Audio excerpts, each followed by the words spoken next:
Maria Rodriguez wiped the sweat from her forehead as she pushed the heavy mop bucket across the concrete floor of Bay 7. The indoor shooting range echoed with the sharp crack of gunfire from the adjacent lanes, making her flinch every few minutes. She had been working at Eagle Eye Shooting Range for 3 weeks now, taking the night cleaning shift to help pay for her nursing school tuition. The job wasn't glamorous, but it paid better than most cleaning positions in town. Every night after the range closed at 10 p.m., Maria would arrive with her supplies and spend the next 4 hours scrubbing brass casings from the floors, wiping down shooting benches, and replacing paper targets. The smell of gunpowder and cleaning chemicals had become as familiar to her as the scent of her grandmother's kitchen back in El Paso. Tonight felt different somehow. Rangemaster Thompson had been watching her more closely than usual during her first week, and she couldn't shake the feeling that he was waiting for her to make a mistake. At 52 years old, Thompson was a former Marine drill sergeant whose weathered face rarely showed emotion. His gray mustache was always perfectly trimmed, and his khaki uniform never had a wrinkle out of place. Maria had heard the other employees whisper about Thompson's strict standards. He had fired 3 cleaning staff members in the past 6 months for what he called inadequate attention to detail. The range was his domain, and he ran it with military precision. Every brass casing had to be collected, every surface sanitized, and every target holder checked for damage. As Maria bent down to collect scattered bullet casings near Lane 12, she noticed something odd.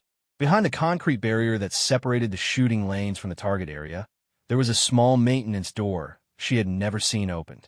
Tonight it was slightly ajar, and she could see a dim light coming from inside. Curiosity got the better of her. Maria glanced around to make sure Thompson wasn't nearby, then quietly approached the door. Through the crack, she could see what appeared to be a small room filled with boxes and equipment. But what caught her attention was a framed photograph hanging on the far wall. Even from her limited view, she could make out military uniforms and medals.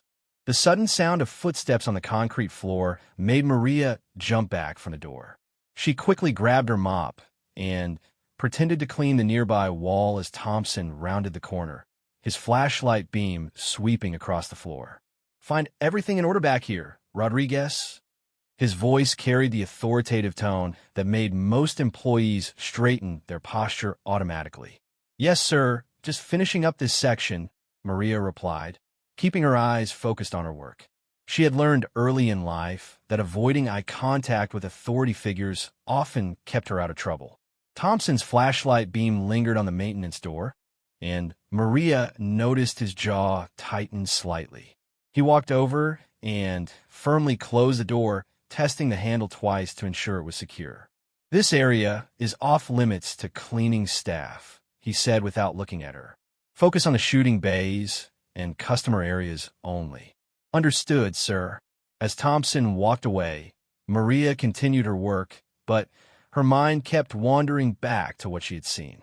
There was something about that room that felt important, though she couldn't explain why. The way Thompson had reacted to finding the door open suggested it contained more than just storage supplies. The rest of the night passed uneventfully. Maria finished cleaning the 12 shooting bays, restocked the ammunition display cases, and emptied all the trash bins. By 2 a.m., the range was spotless and ready for the next day's customers. As she gathered her cleaning supplies to load into her battered Honda Civic, Maria reflected on how much her life had changed in the past year. After her divorce from Carlos, she had moved from El Paso to Austin with nothing but 2 suitcases and a determination to build a better life for herself. Nursing school was her path to independence, but it required working nights to afford the tuition. The drive home to her small apartment took 20 minutes through empty streets. Maria's neighborhood wasn't the safest, but it was what she could afford on her current income. She had grown up in similar circumstances, where being aware of your surroundings was a survival skill learned early. Her apartment was a modest 1-bedroom unit on the 2nd floor of converted house. The walls were thin, and she could often hear her neighbor's television through the shared wall. But it was hers, and after years of feeling trapped in an unhappy marriage, having her own space felt like a luxury. Before settling into bed, Maria reviewed her nursing textbooks for an hour. Her anatomy and physiology class was particularly challenging, requiring her to memorize hundreds of terms and concepts. Some nights, the combination of physical exhaustion from cleaning and mental fatigue from studying made it difficult to focus. As she finally drifted off to sleep, Maria's dreams were filled with the sound of gunfire and the image of that mysterious room behind the maintenance door. Something told her that her quiet night job was about to become much more complicated. The next morning, Maria woke to the sound of sirens in the distance. Through her bedroom window, she could see smoke rising from somewhere across town. The local news was reporting a break-in at a gun store on the south side of Austin, where several firearms had been stolen along with boxes of ammunition. Police were investigating possible connections to other recent thefts in the area. Part of what they suspected was a larger criminal operation. Maria turned off the television and got ready for her morning classes, unaware that this news would soon intersect with her life in ways she couldn't imagine. The day passed normally with lectures on patient care and medical terminology.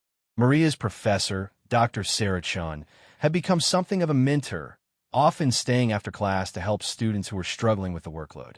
Today, she noticed Maria seemed distracted during the lesson on emergency medical procedures. "Everything all right, Maria?" Dr. Chun asked as the other students filed out of the classroom. "You seem a bit unfocused today. Just remember, if you ever need to adjust your schedule or need additional support, the school has resources available." That evening, as Maria prepared for another shift at the shooting range, she couldn't shake the feeling that something significant was about to happen. She had learned to trust her instincts over the years, and they were telling her to pay closer attention to everything around her. Little did she know that within hours, a single moment would change everything she thought she knew about her simple cleaning job and the man who ran the range with such mysterious intensity. Maria arrived at Eagle Eye Shooting Range at her usual time, but the atmosphere felt different the moment she walked through the employee entrance. The overhead lights in the main corridor were dimmed, and she could hear Thompson's voice coming from his office, speaking in hushed but urgent tones to someone on the phone. She tried to focus on her routine, starting with Bay 1 and working her way systematically through each shooting lane. The familiar tasks of sweeping brass casings and replacing torn targets usually help calm her mind, but tonight every small sound seemed amplified. The building's ventilation system hummed louder than usual, and the fluorescent lights flickered occasionally, casting strange shadows across the concrete walls. Around midnight, as Maria was cleaning Bay 8, she heard the distinctive sound of the front door's electronic lock disengaging. This was unusual since the range had been closed for 2 hours, and Thompson typically left by 11 p.m. She paused her work, listening carefully as footsteps echoed through the main hallway. The voices were muffled, but she could distinguish Thompson's authoritative tone mixed with at least 2 other men. They were speaking quietly, but their words carried the weight of serious business. Maria continued cleaning, but moved closer to the bay entrance where she might be able to hear more clearly. "The shipment was supposed to arrive yesterday," one unfamiliar voice was saying. "Our buyers are getting impatient, and delays cost us money." Thompson's response was too quiet to make out, but his tone sounded defensive. Maria's heart began beating faster as she realized she might be overhearing something she wasn't supposed to know about. "Look, Thompson, you've been reliable for 2 years," the second stranger continued. "But if you can't handle the volume we're moving, we need to find someone who can." Maria carefully moved her cleaning cart further into Bay 8, trying to remain hidden while straining to hear more. The conversation continued for several more minutes, with mentions of schedules, deliveries, and amounts of money that seemed far beyond what a shooting range should be handling. When the voices finally faded and she heard the front door lock again, Maria waited a full 10 minutes before emerging from the bay. The hallway was empty, and Thompson's office light was off. She assumed he had left with the visitors, giving her an opportunity to investigate further. The maintenance door from the previous night was still securely closed, but as Maria passed by it, she noticed fresh scuff marks on the floor nearby. Someone had been moving heavy objects through this area recently. Her curiosity overwhelmed her caution as she examined the door more closely. To her surprise, the handle turned easily when she tried it. Thompson must have forgotten to lock it after the night's activities. Maria hesitated for a moment, knowing she was crossing a line that could cost her the job she desperately needed. But something deeper than curiosity was driving her forward. The room beyond the door was larger than she had expected, extending back into what must have been unused space behind the target area. Cardboard boxes were stacked along one wall, each marked with codes that meant nothing to her. But it was the contents of an open box that made her breath catch in her throat. Nestled in foam padding were firearms unlike anything she had seen in the range's display cases. These weapons looked military-grade, with modifications that even her limited knowledge told her were probably illegal. Serial numbers had been filed off, and the metalwork showed signs of professional customization. Maria's hands trembled as she carefully examined one of the weapons. Growing up in El Paso near the Mexican border, she had seen enough news reports about gun trafficking to recognize what she was looking at. The Eagle Eye shooting range wasn't just a place where people came to practice target shooting. It was being used as a front for something much more dangerous. The sound of a car, doors slamming in the parking lot sent panic through Maria's body. She quickly replaced the weapon, closed the box, and slipped out of the room, making sure the door appeared exactly as she had found it. By the time she heard footsteps in the main hallway, she was back in Bay 10, diligently mopping the floor. Thompson appeared in the doorway, his expression unreadable in the dim light. "Working late tonight, Rodriguez?" "Yes, sir. Just trying to get everything perfect," Maria replied, hoping her voice didn't betray the adrenaline coursing through her system. "I know you appreciate attention to detail." He studied her for a moment longer than felt comfortable. "Good. Keep up the thorough work." As he turned to leave, he added almost casually, "Oh, and Rodriguez? I'd appreciate it if you could focus on the main shooting areas tonight. Some of the back areas are being fumigated and shouldn't be disturbed." "Of course, sir. I'll stick to the regular cleaning routine." After Thompson left again, Maria's mind raced with the implications of what she had discovered. She was a single woman trying to put herself through nursing school, not someone equipped to deal with what appeared to be a serious criminal operation. But she also couldn't simply ignore what she had seen. The rest of her shift passed in a blur of conflicting emotions. Part of her wanted to quit immediately and find another job, even if it paid less. But another part of her, the part that had always stood up to bullies in her neighborhood and refused to be intimidated by her ex-husband's controlling behavior, was angry that criminals were using her workplace for illegal activities.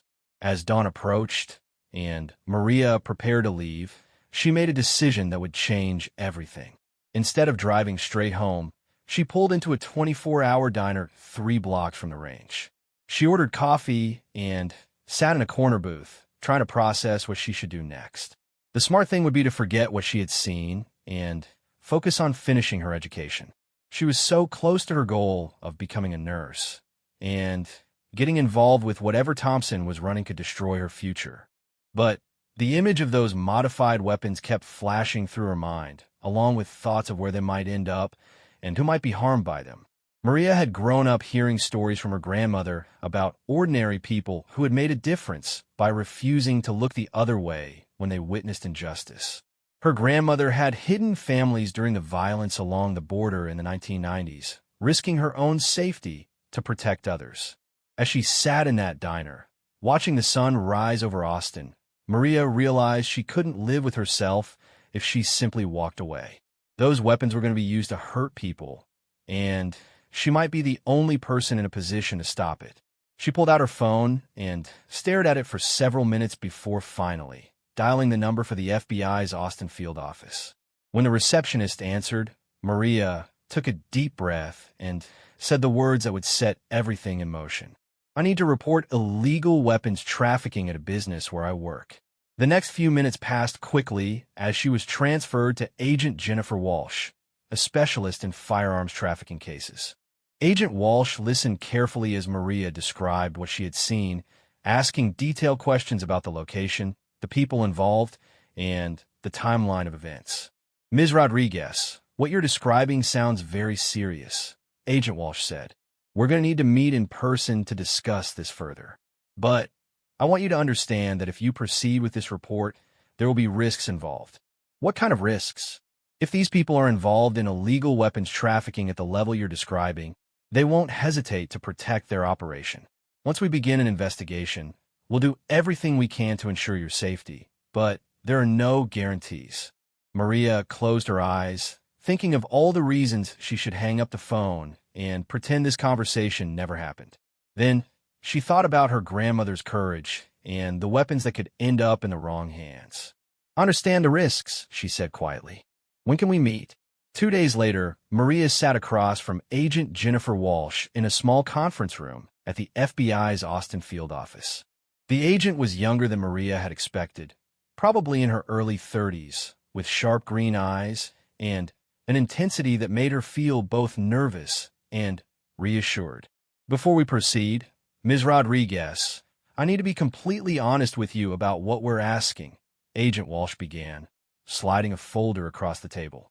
Based on your information and our preliminary investigation, we believe Thompson is part of a larger weapons trafficking network that we've been tracking for 8 months. Maria opened the folder to find surveillance photos of the shooting range, including several shots of Thompson meeting with men she didn't recognize. There were also images of similar operations in Houston and San Antonio, suggesting the network was much larger than she had imagined.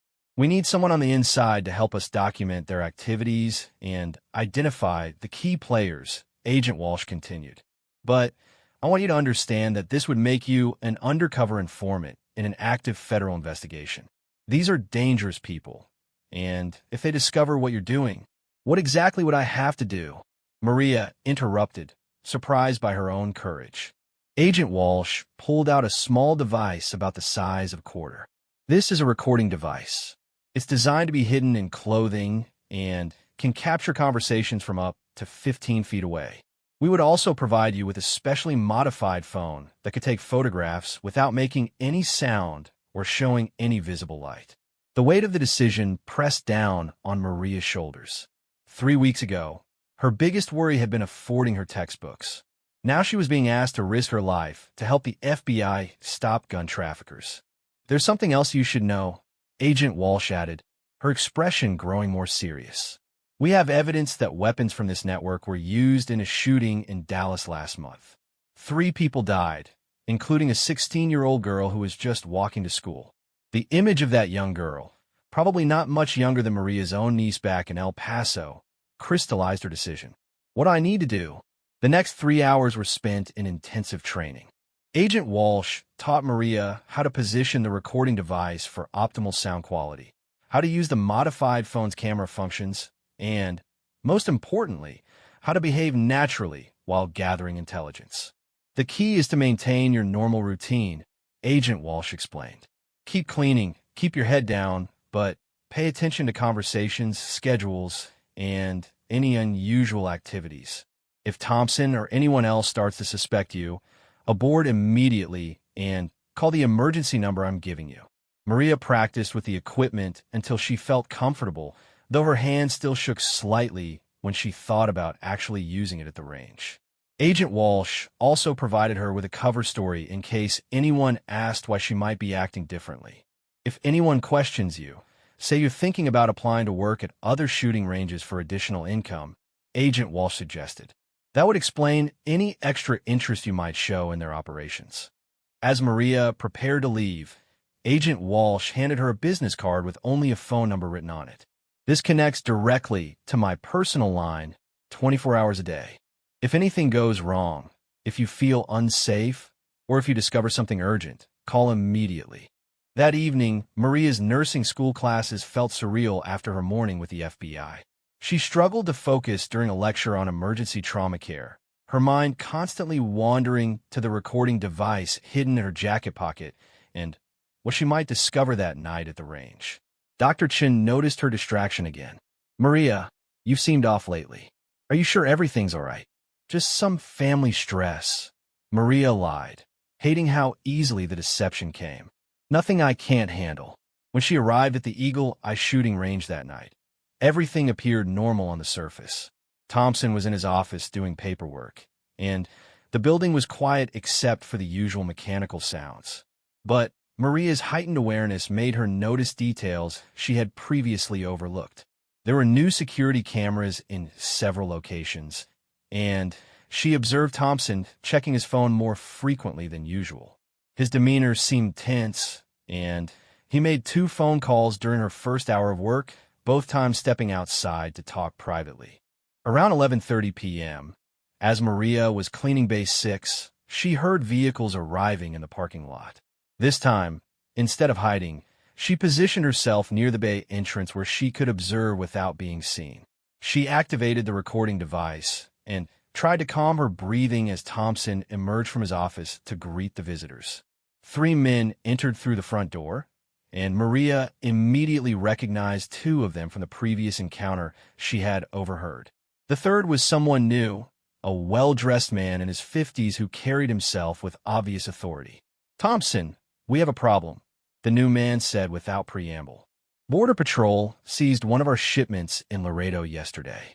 That's the 2nd loss this month, and our Mexican contacts are asking questions."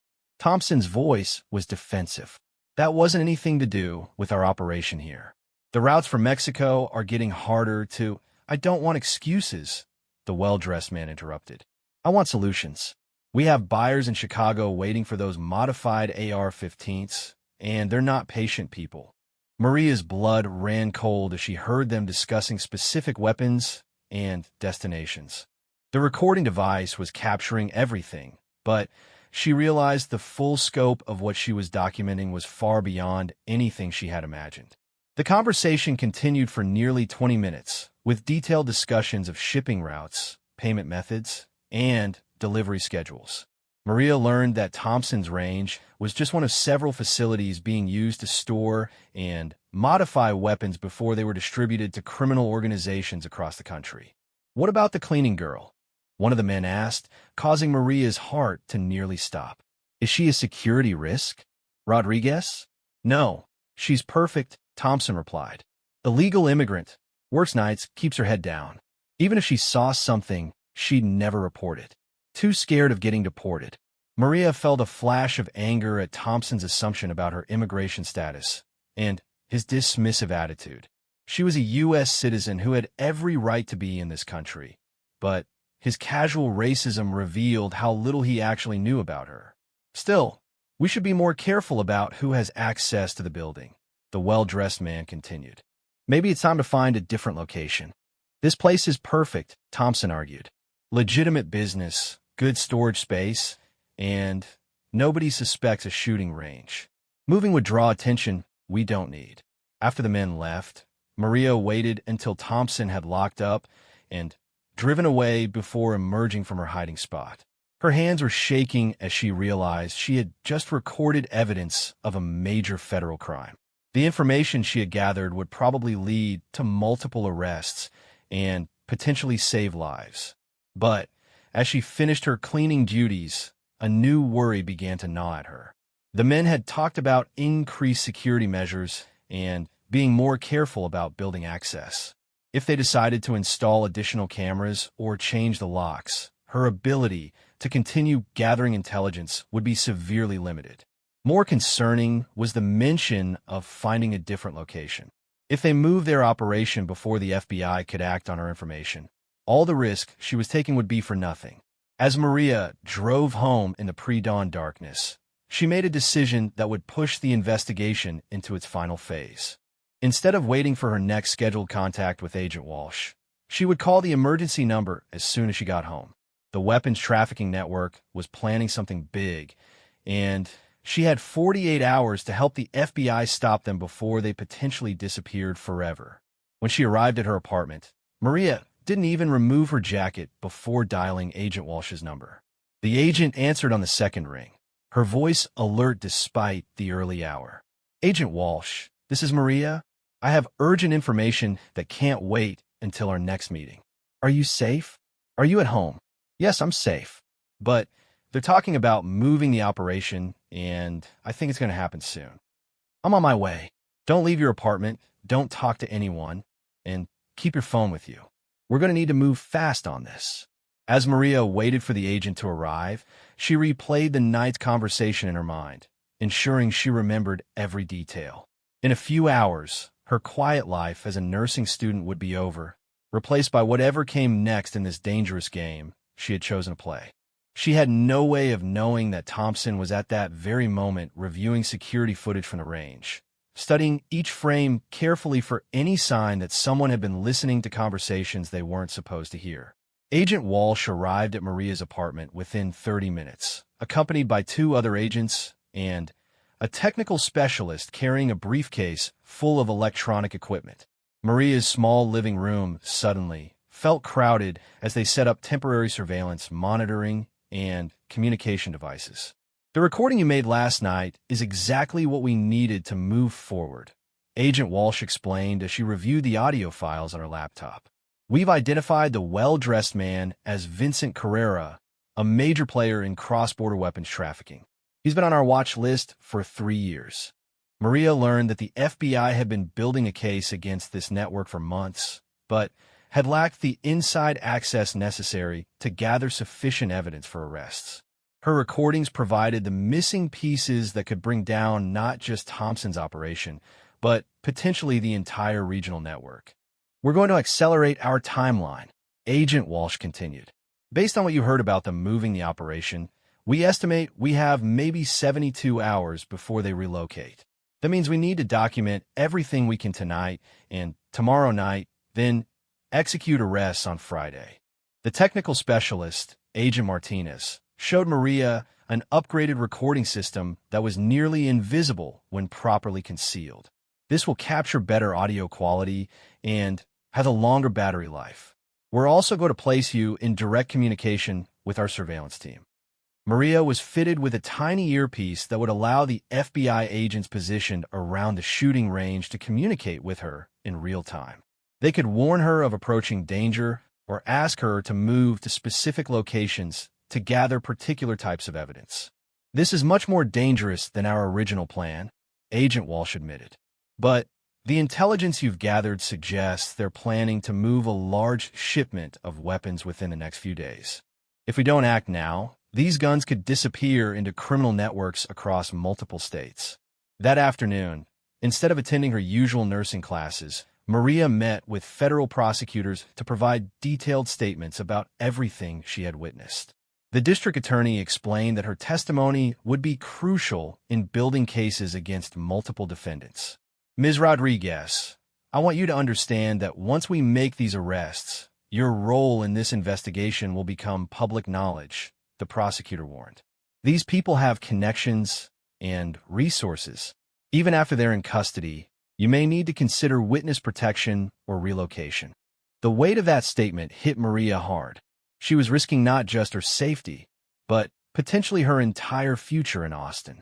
Her dream of becoming a nurse, her carefully planned new life after her divorce. Everything could be destroyed by her decision to get involved.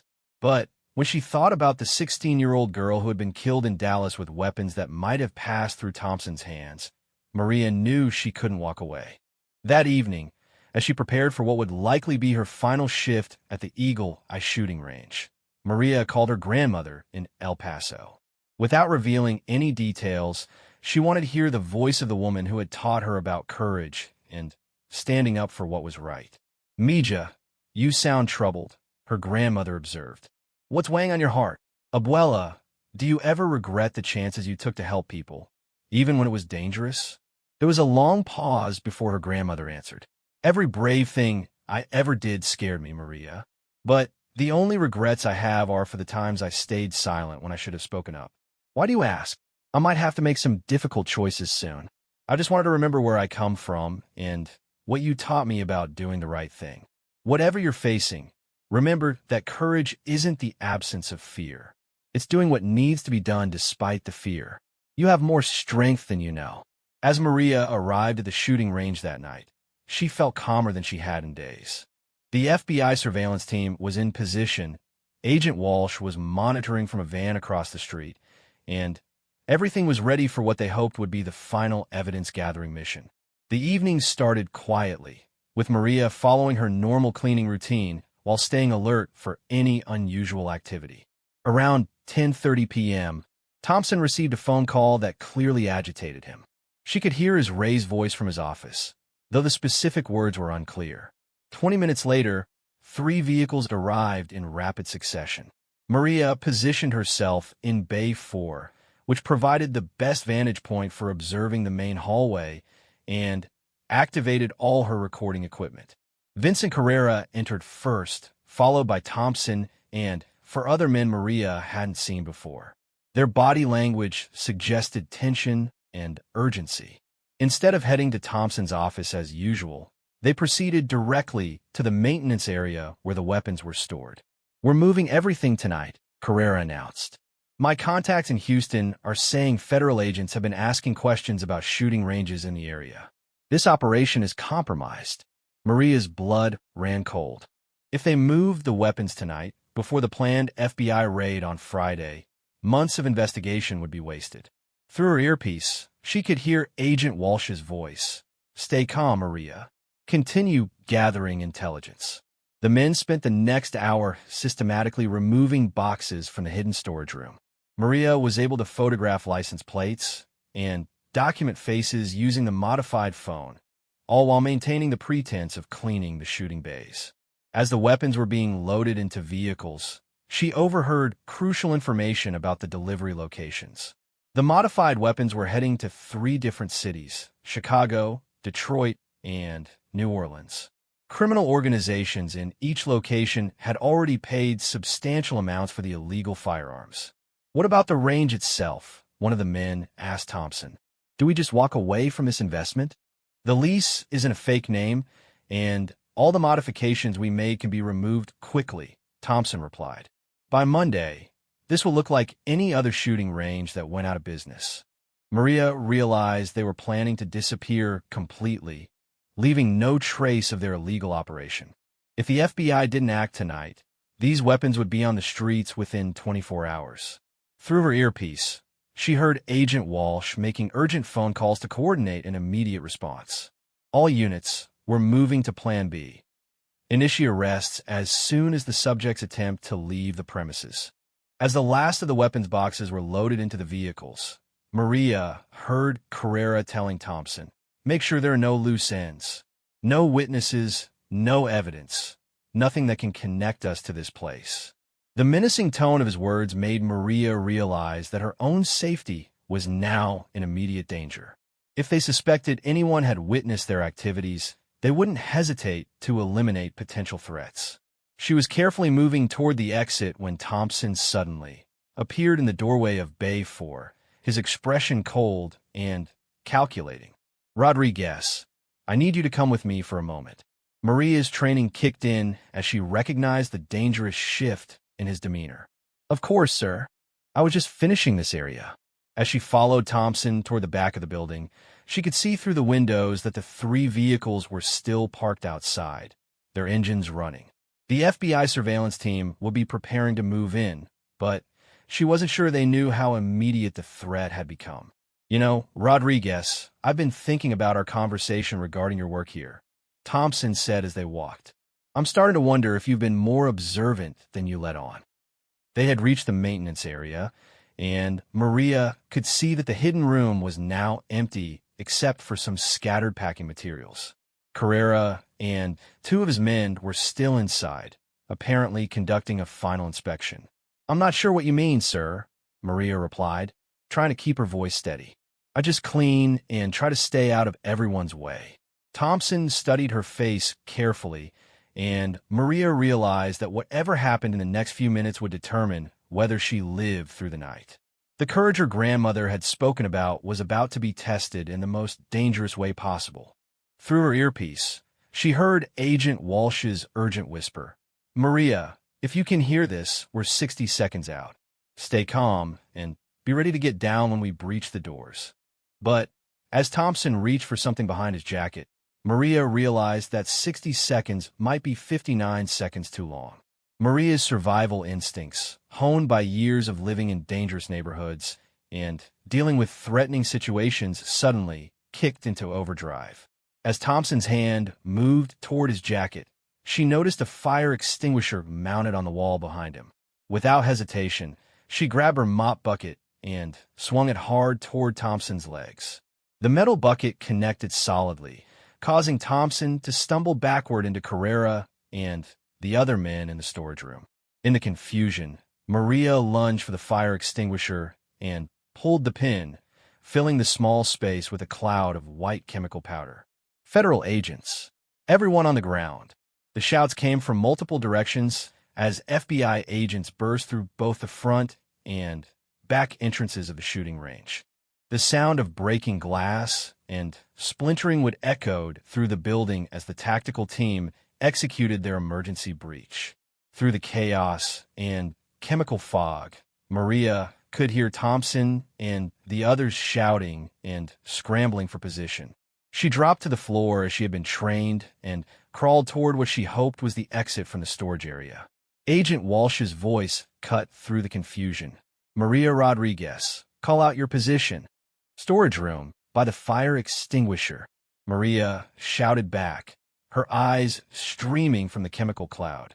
Strong hands grabbed her shoulders and pulled her towards safety as FBI agents secured the immediate area.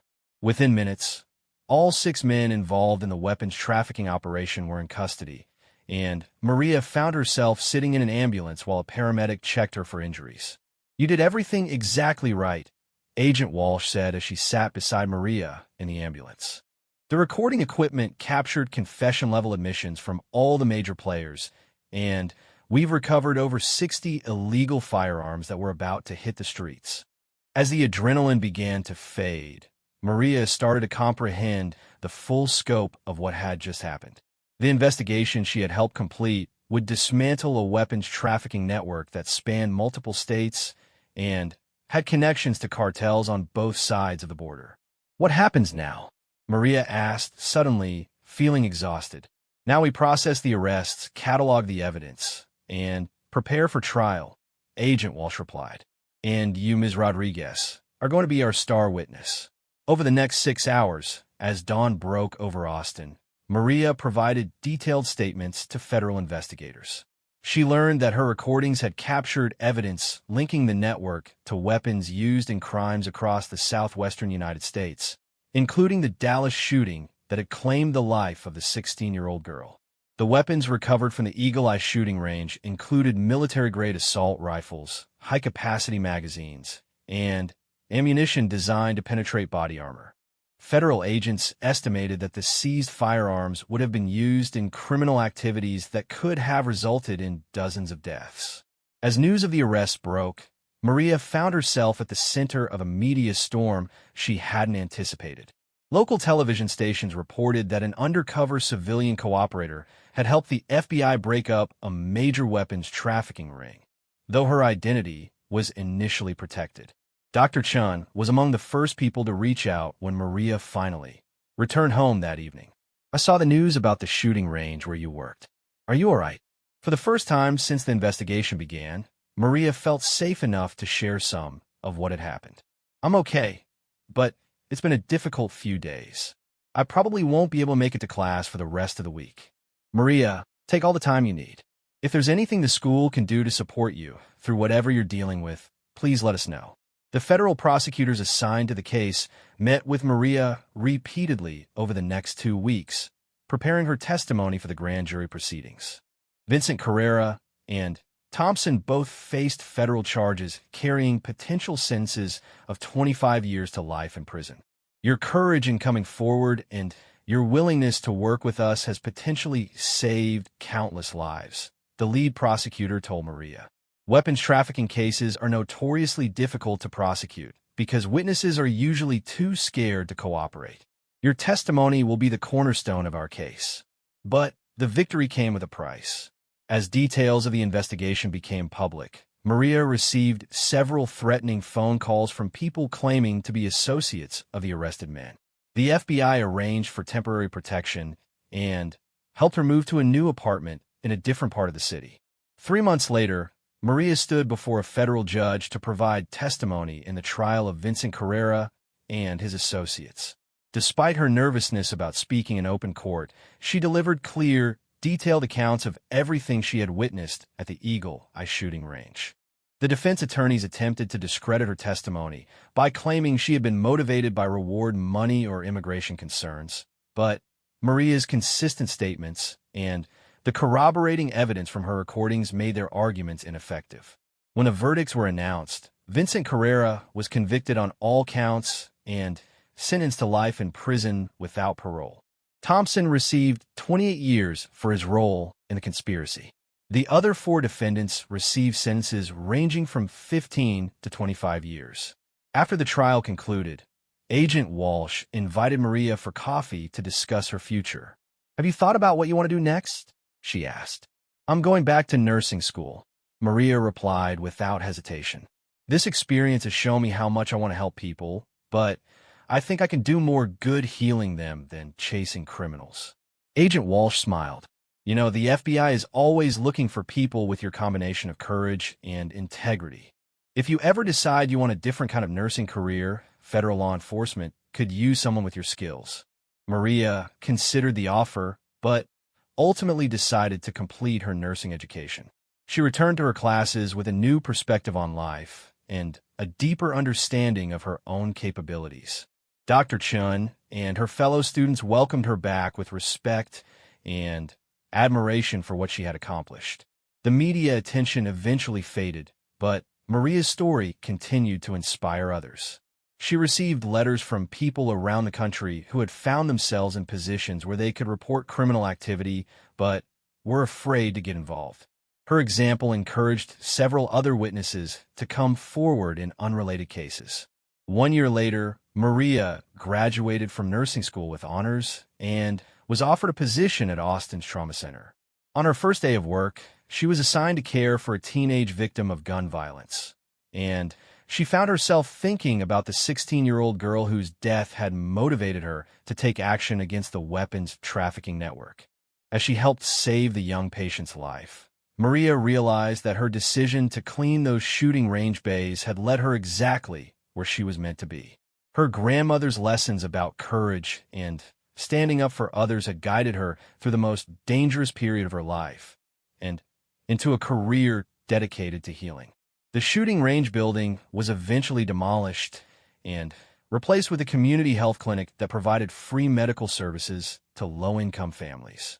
Maria volunteered there on weekends, teaching first aid and emergency medical care to local residents. Agent Walsh stayed in touch, occasionally updating Maria on related investigations that had grown out of the weapons trafficking case. The intelligence Maria had gathered continued to generate leads that helped law enforcement agencies across the country identify and prosecute other criminal networks. 5 years after that terrifying night in the storage room, Maria had become a respected trauma nurse, a community advocate, and an inspiring example of how ordinary people can make extraordinary differences when they choose courage over comfort. Her grandmother, now in her 80s, would often tell neighbors about her granddaughter who had helped the FBI stop dangerous criminals. "She was just trying to clean some floors to pay for school," she would say with pride, but she ended up cleaning up a whole criminal organization. Maria kept the business card Agent Walsh had given her during their first meeting, not as a reminder of the danger she had faced, but as a symbol of the moment she discovered her own strength. Whenever new nursing students asked her for advice about overcoming challenges, she would share the lesson she had learned that night. Sometimes the most important thing you can do is simply pay attention to what's happening around you and have the courage to act when action is needed. The Eagle Eye shooting range was gone, but Maria's aim had been perfect. She had targeted injustice and hit her mark, changing not just her own life, but potentially saving countless others in the process. In the end, she had learned that the most powerful weapon against crime wasn't a gun at all, but the willingness of one person to stand up and say, "This is wrong, and I'm going to do something about it."